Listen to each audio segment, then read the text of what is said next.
Hey guys, welcome to another episode of Smash JT, and we had some pretty big news hit the internet this morning and set it ablaze. But we've been talking about this for a while, how Nintendo is most likely working on hardware revisions, and there just haven't been any solid details as to what they were working on and when it was coming. Well, today we got some fairly decent insight that seems very legitimate. This source originated from the Wall Street Journal, and it's been picked up from multiple sources since then, talking about it and giving a little bit of insight as to why this could be a reality. And I wanted to bring this video to you as soon as I could. Nintendo could launch 2 new Switch consoles this year. One of them being a high-end model, and one of them being a low-end model, like the Switch Mini, like I talked about, over a year ago, how I felt like that was definitely going to be happening. Now, as far as this article is concerned, this one's coming from Engadget, Nintendo might want to launch 2 new Switches as early as this summer, and it was previously rumored by other sources, but there wasn't any real information to go off of.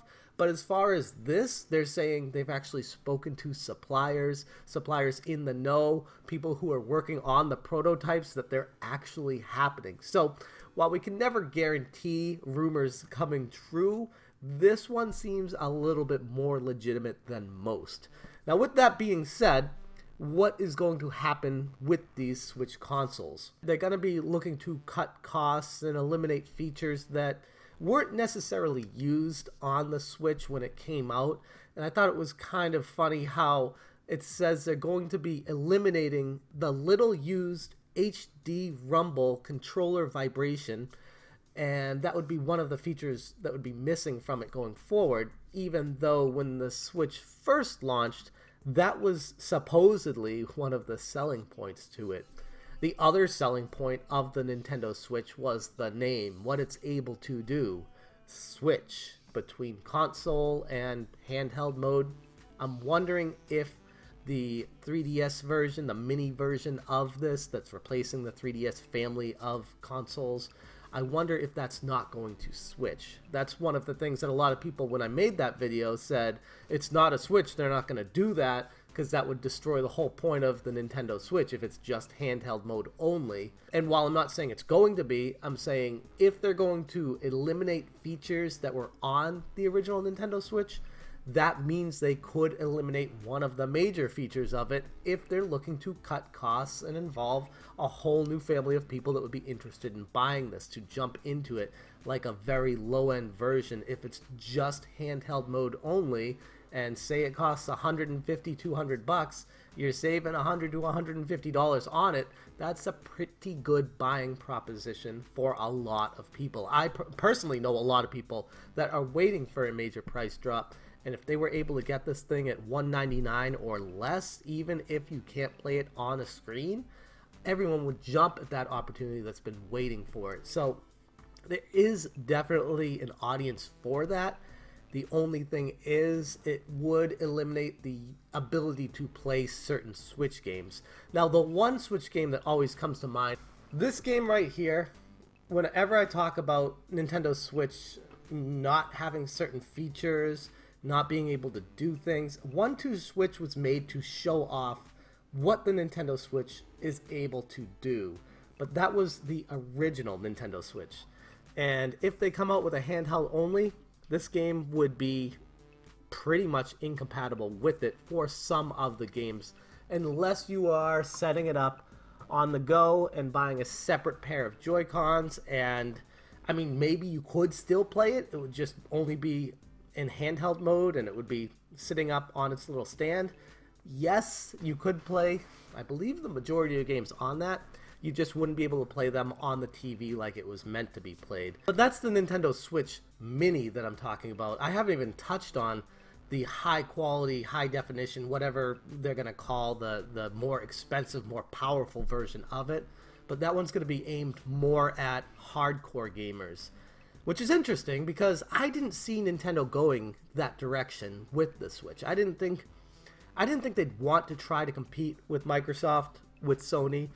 I thought Nintendo was carving their own niche with their gamers, and they didn't care about the high definition arms race. But this article, originating, like I said, from the Wall Street Journal, seems to throw a lot of dust into the face of that. And I'm not saying it's definitely happening. I'm just saying it's very interesting, if this happens, to see Nintendo go down that road. It talks about how Sony and Microsoft have released multiple versions of the PS4 and Xbox One, but it's funny because it doesn't talk about Nintendo releasing multiple versions of pretty much every console they've ever made. So, yes, these other companies have done it, but more importantly, Nintendo has done it. And it's only natural in a console life cycle, when sales start to dwindle, that you need something to reignite the fire under the sales and to get more people interested in it. And this, selling something for far less money, like the Switch Mini or whatever that version is going to be, would introduce, like I said, a whole new audience of people.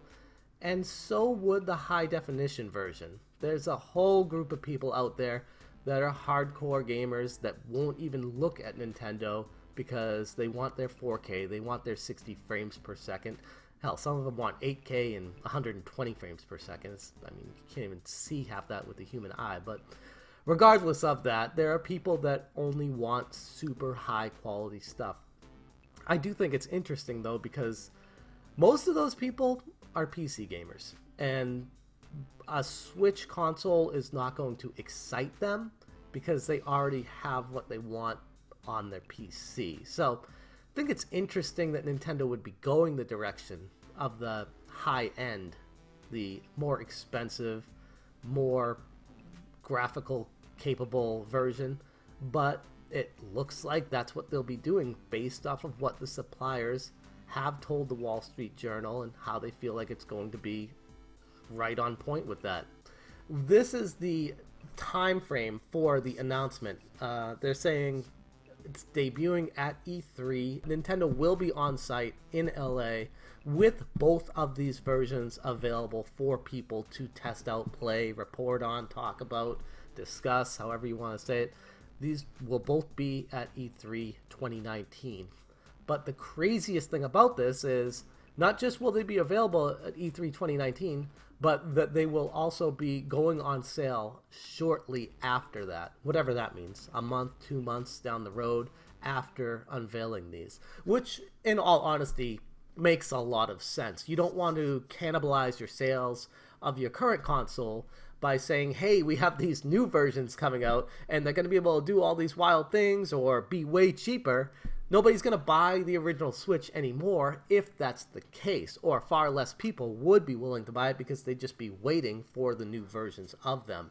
So having them come out shortly thereafter of announcing them makes a tremendous amount of sense. In fact, it would make very little sense for them to announce these are coming out and then not have them ready for at least the holiday season. That would be crazy. That would not make any sense whatsoever, which is why they've probably been so mum about the announcements of this and leaks of these new systems for so long. Is they've been working on them for a while with the R&D stages, but they didn't want the public to know because they didn't want to cannibalize the sales of the original hardware.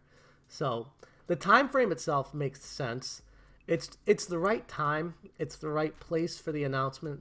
Doesn't say any details about the prices, but like I said, for the Switch Mini, I would imagine that would be anywhere from $150 to $200, depending on the features they removed and what it was capable of doing. And the high definition, the high-end model Nintendo Switch most likely would be around $400, maybe even $450, depending on the processor they put in it, depending on the GPU, depending on what direction they go with that, assuming it's still NVIDIA. It's a lot of different things that would go into that where you can't even guess an estimate price. I would imagine it would be somewhere between $400 and $450, because outside of that range would just be nuts. I mean, I don't know many people that would want to spend $500 or more on a Nintendo Switch when you can get one for $300. But to lend credence to the fact of the high-end model coming, there's a new Samurai Showdown game that, let me see if I can find it here. I saw Super Metal Dave, I believe, talking about the new Samurai Showdown. Here it is. News from PAX East, Samurai Showdown coming to Switch Q4 2019. Remember that leaker from Reddit that said Samurai Showdown would come with Switch Pro enhancements? Looks like he might be right also. And I found that very interesting because that means this rumor's been out there for a little bit, and there was a leaker from Reddit who's been extremely accurate with every prediction that he's had. It's someone on the inside giving information on these things, and it looks like there will be specific games, if that's the case, coming to the Switch Pro, if you want to call it that will have specific enhancements just for the Switch Pro. The Nintendo Switch Pro is going to be a real thing. It's going to be legitimate. Game companies, developers will be able to make games and enhance them for the capabilities of the Switch Pro, whether that's better graphics, higher resolution, faster frames per second, a number of different things they'd be able to take advantage of. And this looks like something that makes a lot of sense if this is going to happen. So there's a lot of people talking about this. There's a lot of truth to these rumors. It makes a lot of sense. The timing, like I said, seems perfect. Everything seems to line up for this to become a reality. And yeah, I guess we'll just have to wait until E3 to see what Nintendo's got up their sleeve for us. And I'm more interested to see what these are going to look like, and more particularly what the Switch Mini or the cheaper version of the Switch, what it's going to cost, and what features they've removed from it. That is the most interesting of all of this to me. But I'd be very interested to hear what you guys have to say about this. If this is exciting news to you, if it's something you would want to wait for to jump on, if you'd be more interested in the high-end version or the low-end version, depending on price and what you want out of your games. There's a lot to dissect with this and talk about, so let's continue the conversation down in the comments below. I'm going to leave this video right here. Thank you guys so much for watching, and as always, you stay smashing.